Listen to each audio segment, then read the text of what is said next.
Maganda umaga, tanghali, hapon, gabi sa Zodiac sign na Leo with the fire elements. Lola Baby po nagpapakilala. Ha, bibigyan ko po kayo ng reading simula po ng August 12 to August 19. Yan ha, ako yung nag-live, naka-live. Yan, no, kita nyo labas na yung baraha, di ba? Pero nawala ang linya. Siguro meron na namang natumbang puste. Ganyan dito ha, pag natumba ang puste, walang internet. So, maghihintay. Kaya kinat off ko. Mabuti na laang meron akong ginamit na isa pang mobile. Okay, yan, na may storage. So, simulan natin uli, ha? So, doon muna po tayo sa inyong tinatawag career, work, finance, money, business, investment, politics, OFW, buy and sell. Kung ano man po yan, di ba, cryptocurrency. Basta't yan po may kinalaman sa inyong tinatawag na paggawa ng salapi. Yan ha. So, nakikita dito, narito ang tinatawag the Six of Pentacles, di ba? Narito ang the Ten of Pentacles, narito ang tinatawag na the Two of Swords, di ba? Yan. So, nakikita dito yung tinatawag, yung trabaho naman ninyo is nagdadala sa inyo ng magandang kita. Yan ha. So, ibig sabihin nito, yung tinatawag, if you are an OFW, di ba? If you are an buy and sell, di ba? Ibig sabihin nito na natutuwa, may satisfaction from your tinatawag mga buyers, di ba? Yung mga tinatawag na mga empleyado, di ba? Yan. Kumbaga dito, nakikita they are very, very grateful sa inyo and very, very happy. Okay? Kung kaya dito, ibig sabihin nito, hindi sila nanghihinayang bayaran kayo ng malaki. Okay? Pero nakikita dito, yung tinatawag na marami kayong, it's like napakarami ninyong isipin. Diba? Yan. Nakikita dito yung tinatawag, wala naman kayong problema, 'di ba? Yan. Pero nakikita dito, it's like napapagod kayo, 'di ba? Yan. Kasi naririto ang tinatawag, it's like marami siguro kayong sabihin na natin hindi lang isa ang Panginoong pinagsisilbihan nyo, napakarami, 'di ba? Halimbawa sabihin na natin kung kayo is nasa buy and sell, kung kayo ay nangangamuhan, kung kayo ay may mga kung kayo empleyado, 'di ba? O kaya ay kayo ang boss. Kumbaga dito, ang dami-daming, it's like demands, di ba? Mga salita, orders, di ba? So, nakikita, di ba? Pero, nakikita naman dito yung tinatawag na pagiging, ninyo, orderly, okay? Sa trabaho, okay? Kung paano mo i-execute ang iyong tinatawag na work, di ba? So, ibig sabihin nito, maaring sabihin na natin, merong mga Leo, okay? Napapagod sila sa karir nila. Okay, yan, yan. Pagod na pagod sila. Okay? Especially their minds, 'di ba? Yan.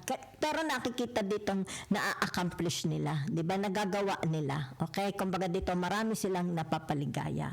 Walang reklamo. Pero nakikita mo siya dito. Sa state of mind, pagod na pagod siya, 'di ba? So, punta naman po tayo sa inyong tinatawag na love, romance, 'di ba? Marriage, single, broken relationship. Ibig sabihin, baka kayo yung mga divorce, hiwalay, annulled, 'di ba? Baka ito yung mga exes ninyo o kaya yung mga widowed kayo, 'di ba? So, ating titingnan, ha?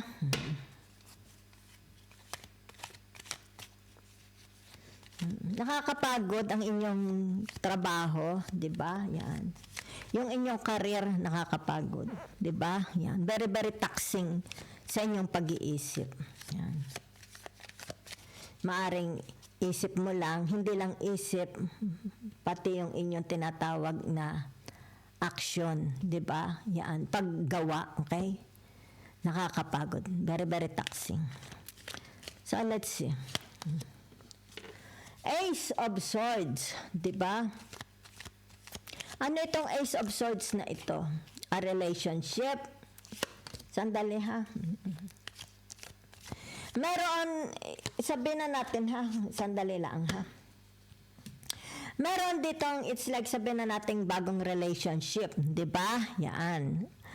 Maaring ito yung tinatawag na bagong romansa, 'di ba? Or next maaring magpapakasal, 'di ba? First marriage, maari tayo first marriage, 'di ba? Yan. Announcement, pagtatapat ng pagtatapat ng kalooban, 'di ba, ng kanyang nasa isip, 'di ba, maaring panliligaw, okay? So meron ditong tinatawag na taong makasarili, may sikreto, may mga itinatago siya, 'di ba? Yan. So maaring sabihin na nating ito'y kayo isa mag-asawa, 'di ba? Pero itong tinatawag either ikaw or siya, ibig sabihin nito, meron kang hindi alam about this person, 'di ba? Yan. So maaring ito'y sabihin na nating baka ito'y mga kulasisi, 'di ba? Mga kausap sa social media, 'di ba? Yan. May mga secrets siya, okay? Na hindi alam nitong kapartner. Okay? So, maaring ikaw ang gumagawa or kapartner mo ang gumagawa. Di ba? So, ibig sabihin nito, meron dito, pwede rin yung tinatawag pagtatagpo, meeting up. Di ba? Maaring ito yung tinatawag, nagpe-pretend siya sa social media na siya is binata or dalaga, but in reality, may asawa siya. Kaya nasa relationship. So, narito ang tinatawag, pwedeng magkaroon ng hablahan. Pwedeng magkaroon ng tinatawag na disappointments, 'di ba? Husgado, broken na relationship, broken na tinatawag na ano tawag dito? Agreement. Yan ha. Kaya ito ibig sabihin nito, the Five of Cups, narito yung tinatawag disappointments, 'di ba? Yan. Narito yung pagsisisi, 'di ba? Yan. Narito yung tinatawag na kalungkutan, 'di ba? Nagngingit-ngit, 'di ba? Yan. So ibig sabihin nito, maaari ito'y tinatawag, nagngingit-ngit siya sa ginagawa ng kapartner niya, di ba? So maaari ito yung tinatawag, nalulungkot siya, di ba? It's like magkakaroon dito ng usapan, either separation, annulment, or divorce, di ba? Yan. So maaari ito yung tinatawag, pinagsisisihan niya ang mga nagawa niya, or yung tinatawag, very, very disappointed siya, di ba? Yan. So maaari ito'y sabihin na nating pwedeng hindi lang ang hablahan, pwede ito yung tinatawag na makukulong siya sa ginawa niya. Okay? Yan. So, let's see naman po, okay? Yung meron din dito tinatawag nahingi ng kapatawaran, ha? Okay, nahingi ng kapatawaran sa kanyang pagiging mapusok, 'di ba? Sa kanyang mga tinatawag immaturity, 'di ba? Childish, 'di ba? Yung kanyang tinatawag na makasarili, 'di ba? Yan. So meron din, punta naman po tayo sa inyong tinatawag na family, friends, neighbors, society, co-workers, 'di ba? Yan. Ibang tao naman. Sandali, nasaan yung card?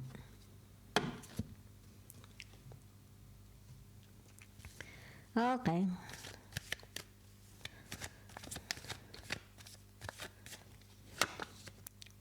Yan, okay. Yan ha, Leo.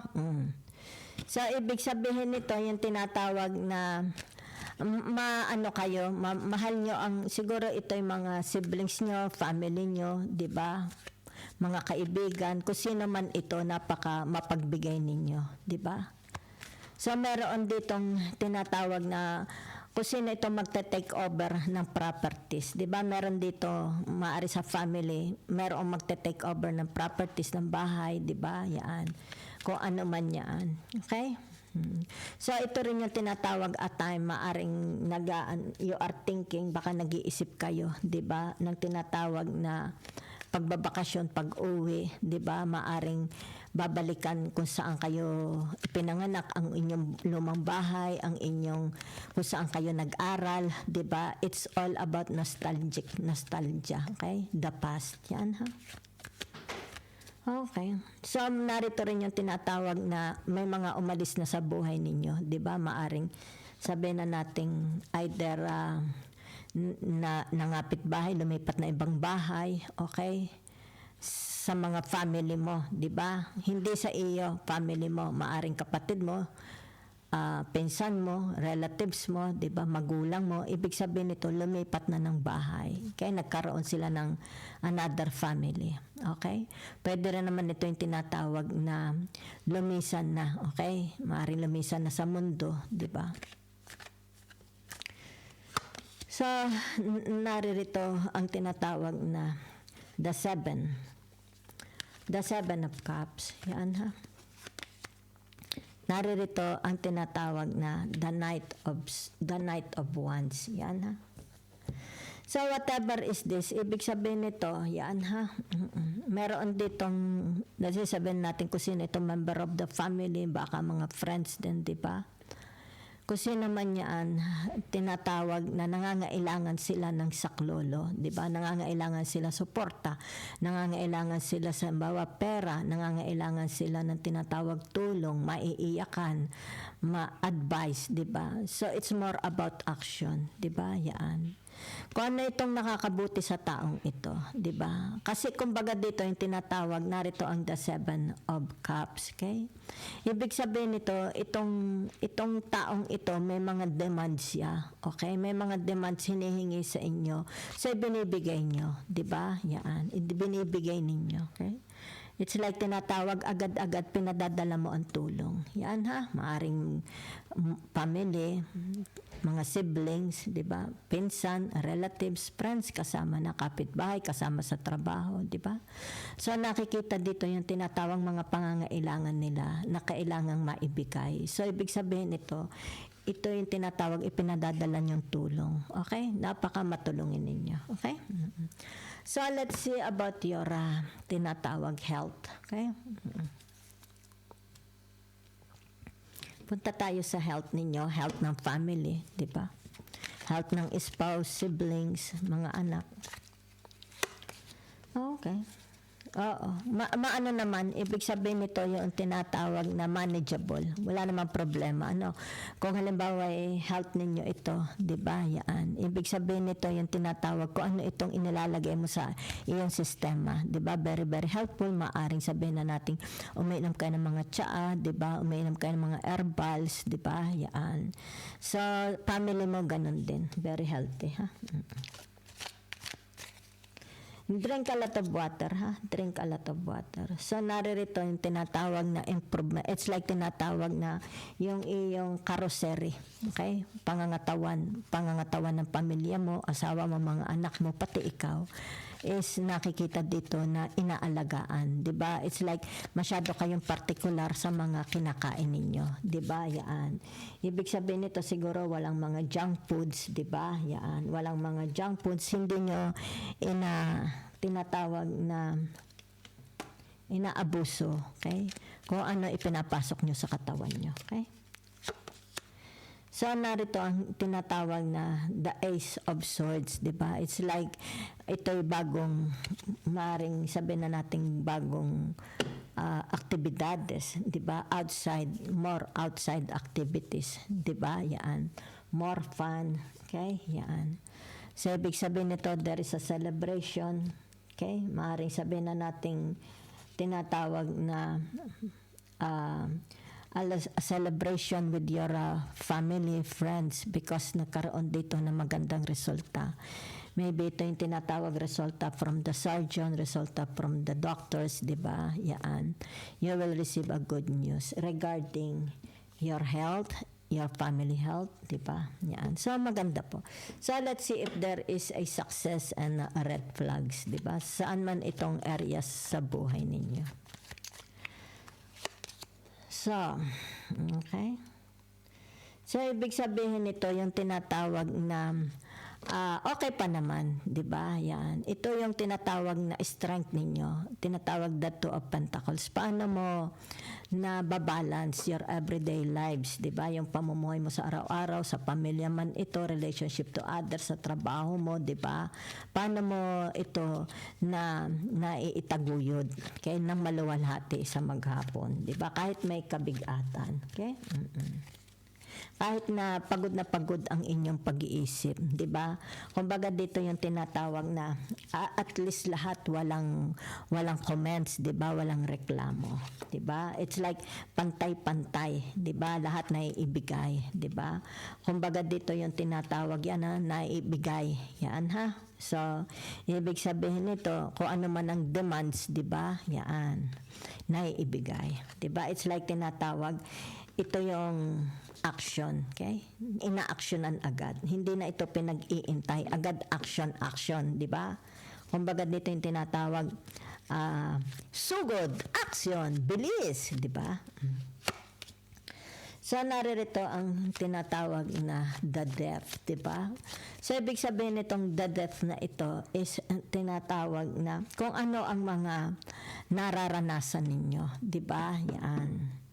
So, ibig sabihin nito, it's only a matter of balancing, di ba? Halimbawa, merong red flags. It's like this is a red flags, the death, di ba? Yan.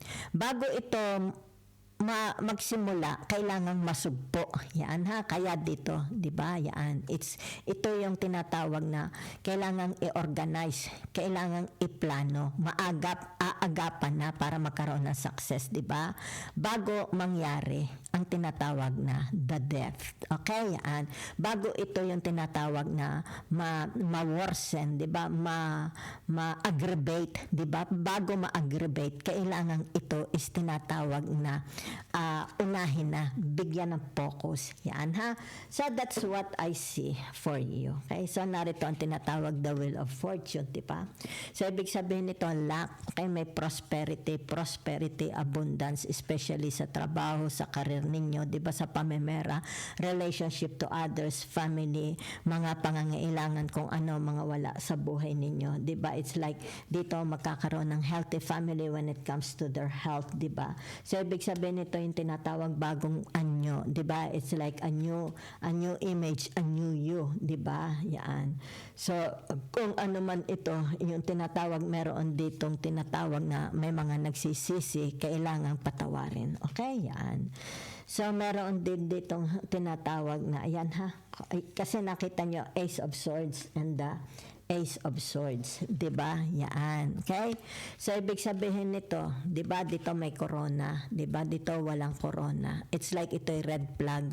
Ito ang tinatawag na kailangang magkaroon ng resolba, 'di ba? Yan.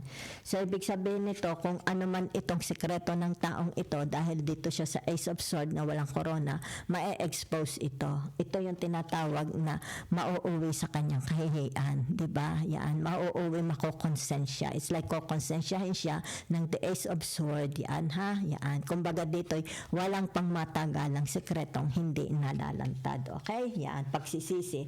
Narito ang kanyang tinatawag pagsisisi. Okay? Yan. So that's what I see for you. Okay? Napakaganda po.